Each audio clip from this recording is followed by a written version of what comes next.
Coming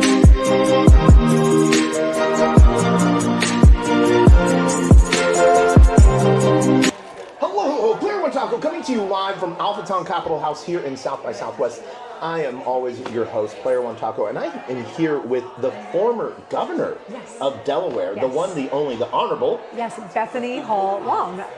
Great to be here with you and to have the nice warm air, and the conversation today has just been magnificent. It has, and I know we had talks outside, and you were on a couple panels today, sort of talking about both the health food side and your and my work. Yeah, three things. MAHA. Yeah, three things, three policy areas. One, as a nurse, policy scientist, really important. Two, having been a policymaker, state rep, a state senator, lieutenant governor, 75th governor, and actually America's first nurse governor.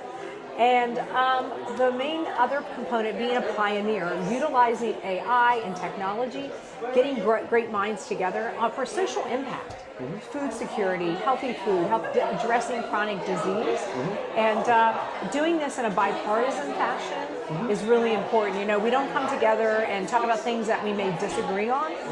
That's why I was successful in getting 1,000 bills passed when I was a legislator, was being able to compromise. And that's so important today in these times, the political dysfunction, I'd say. So we have to be able to unify, have conversation, agree to disagree on certain things, but come together where we can really make an impact, as is with the MAHA initiative. So I'm going to make an assumption here because I don't really follow New England politics too often. Republican, Democrat? I am a Democrat. Democrat, and healthy food, housing, mental health, all the things that we care about around chronic disease prevention. Doesn't matter what initials behind your name, whether it's an R, a D, or an I. It's really important that we come together, because if you're not at the table, you're on the menu. So it's really important that people work together. And everybody loves tacos. There you go, taco. So when was your tenure as governor? I had a short tenure. It was last year in 2025. Prior to that, I had 8 years as a lieutenant governor. I did 9 years as a state senator and 6 years as a member of the House of Representatives. So during that time of the legislature, I did over 1,000 bills. A lot of those were health, some were technology, some were agriculture, economics. And I was the governor during the transition when President Biden transitioned out and Donald Trump took over. Had a great opportunity to connect and talk to people about common areas of interest. That's something that MAHA does with food, that they do with educational outreach, chronic disease, diabetes reduction. So a lot of things that were important to me as a policymaker and a scientist and a mom. So I'm more focused on like the AI and blockchain side of things. Really so important. I don't try to be an expert and go read into deep manuals or late night Reddit threads but so some of the things I've seen over like the last year and stuff like that, how Kennedy has changed some of the initiatives across the U.S. on both addressing additives in food and even, I guess, changing the food pyramid upside down. I mean, there's been a change in the food pyramid, additives in food. There is an initiative, too, to make sure, because I am a professor of nursing, to make sure physicians have nutrition education as well. Really and now physicians have to actually take nutritional courses. Right. So having that is important, and utilizing AI and technology. And that was how I was speaking with Lee Marinoff. Lee has led a great initiative with MAHA Action, with Tony Lyons, around the food area. And again, I may have some areas of policy that I disagree. However, when it comes to eating and children and healthy food, one of the things that I have done as a lieutenant governor is a smartphone app, working with the founders of Priceline to make sure that, kind of like the Priceline model with hotels, to use AI to get food security and healthy food to our most risky individuals who have the greatest disease. So using smart food to give coupons to SNAP recipients who are veterans, college students, seniors, single moms, the opportunity when they go to the grocery store, they use the AI technology to not only get reduced food that's healthy food, but also to get nutritional information, to get menus, and the AI predictors take the surplus and demand, they link it together so we're not filling our landfills with blueberries, with protein, with eggs. So it's a win-win, and that is an area, one example And there's many others that we could use where AI is very useful. It's not politicized, and we're doing good. So we've seen AI being very politicized, and to shorthand quote former Vice President Kamala Harris, one of the scariest things, in my opinion, that I ever heard her say about AI was the reason restrictions need to be placed on AI is because we need to tell AI what it needs to tell you. Right. And that when I was seeing it being AI being highly politicized was a very scary thing to me. Well, and I'm not familiar with that comment that was made. Yep. I know Brittany Kaiser and some others who are here today who are hosting this talked about that balance of needing to make sure that every individual knows what data they're using, what AI, chat GPT, or whatever entity they're utilizing to make sure that it's in the right hands and that your data are used for your benefit and are helpful to you. I can tell you that having what we call, and again, not to be too much of a researcher, but I am a professor, research scientist, have doctoral students, using the data in a de-identified way, which means I can't... Nominalized. Right, nominalized. Is a very effective tool, and we can get results. Sometimes legislation takes a decade, good legislation. With AI, the right pilot, the right regulations in place, you can get positive change, whether around following mental health, whether looking at chronic disease, nutrition. You can get that done in a year or less. So there are real benefits, but like any tool, you have to know all of the factors, and that's why I said today, AI has to run through policy. You have to make sure that there are protections in place. Yeah. So we use a hammer to hammer nails. We don't use hammers to hammer our salad. Tools are tools when used in the right context. Is what I'm just trying to break down for you. Absolutely. And we want to make sure that people have that access. I mean, to me, it's easy to tell somebody, oh, don't eat processed food. But if we don't give them that protein and that healthy food that they can afford, affordability is everything. Yep. And that's why like the Smart Food app and those other initiatives are making things affordable, they're making it accessible, they're helping the foot traffic in the grocery store, and it's a real win-win. And this is an example of how AI can work across our states. And so we've been working, I know Maha Action, Marinoff has, across this country with diabetes reduction, with smart school lunches, making sure that truck stops have healthy clinics. And these are things that the Rural Health Transformation Funds, which are available to every state through the congressional support, it's really important that states use that. And AI technology is a piece of the Rural Health Transformation Funds. So I want to pivot a little bit. So we've been talking on the AI side of things.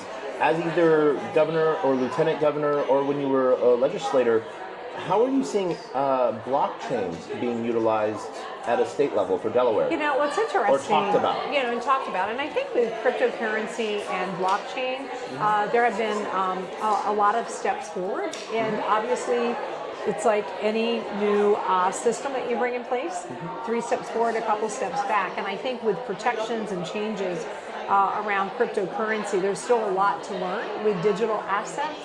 I know certainly in the global market there is more relevance, and certainly coming from a state of banking that has protections in place, LLC protections, I think that it is certainly a wave of the future. But I think like any system, there's going to be kinks in that are going to be worked out. If it is out of bounds, let me know. Do you own any crypto? And I ask that because it's a financial question. You know what? I do not, because I'm too busy to do any of that. But I know family members that dabble in it. They are not major investors, but they recognize that we need to make sure to be in the next generation.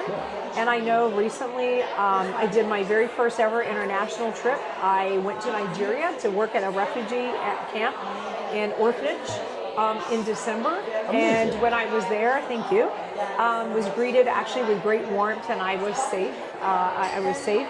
But even there, I noticed that in that global marketplace, there was a lot of digital assets and a lot of cryptocurrency, and it jumped out at me. Nigeria is the largest P2P, peer-to-peer transfer of cryptocurrency just due to inflation, but the ease and use of it. Right.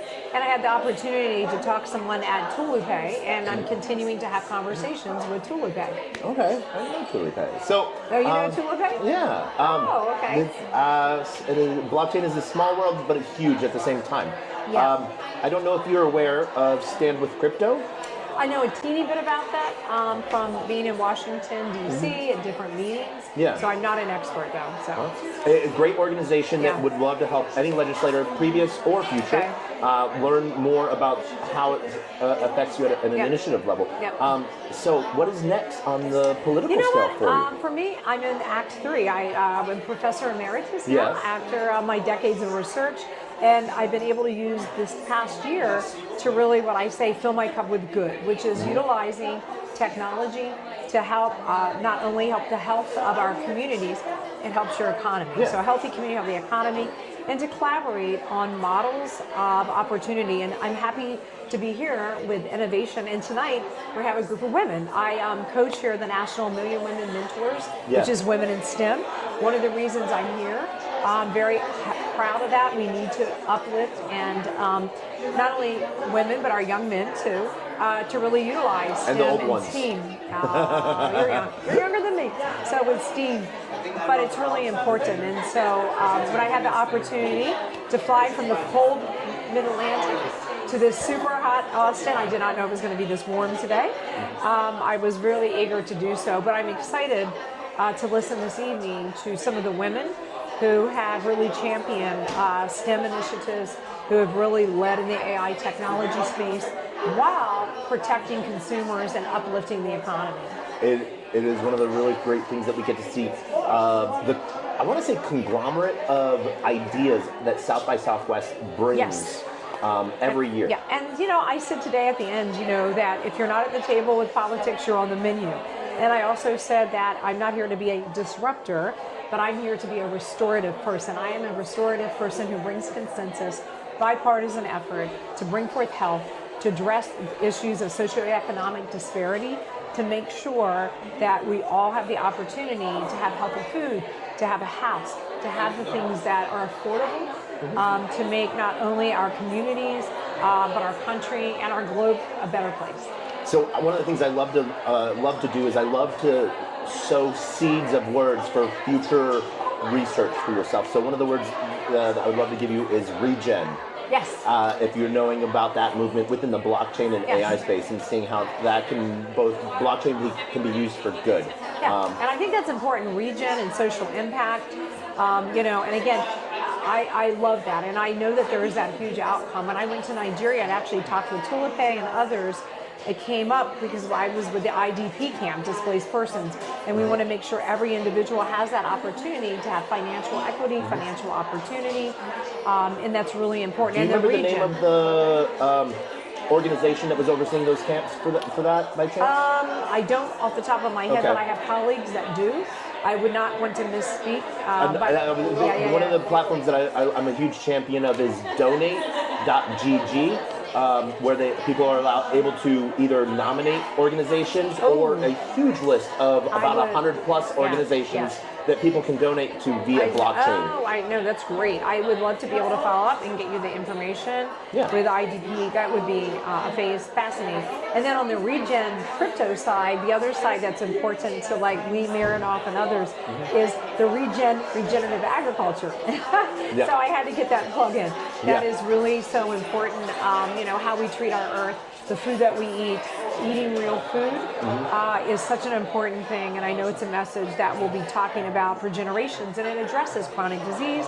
It really addresses and hits hard our economies. A lot of government, we spend a lot in Medicaid, Medicare, the expense of chronic disease. We don't spend much on preventative. We spend it on actual and we need to do life more. care. We need to do more. When I was lieutenant governor, I built on what was then Governor Carney's Lieutenant Governor Challenge. I made it a 2.0, where we did prevention and education, and really things from physical education.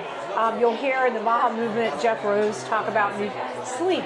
I mean, simple things that we can actually do to add years to our lives that are supported by Maha. Imagine that.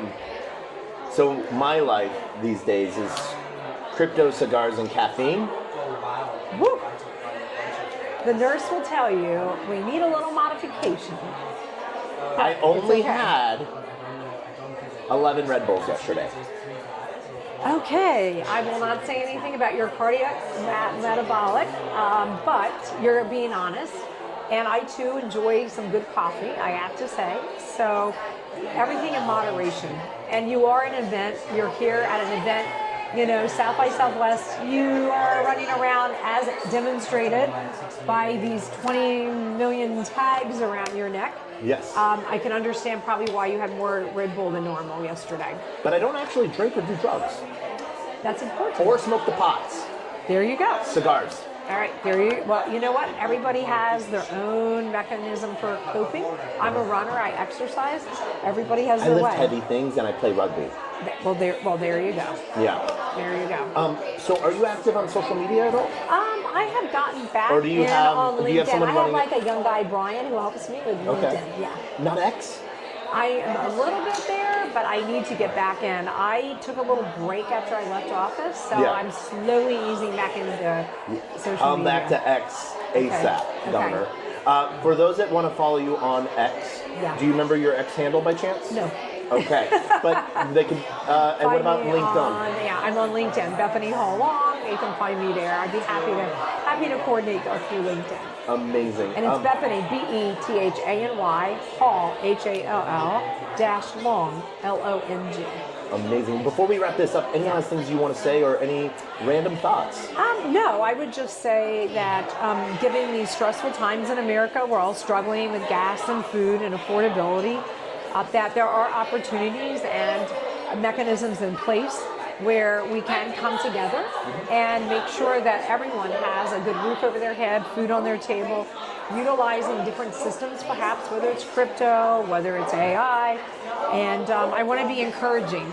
I am someone who believes, even in these stressful times that we're experiencing in this country, that we can come together. We have so many things in common, and I am convinced, between food and emotional well-being and technology, that we're going to continue and to uplift. And so I'm excited for all of those smart South by Southwest folks who are into technology, continue to do good. Really look at the social impact that you can make as you work through policy.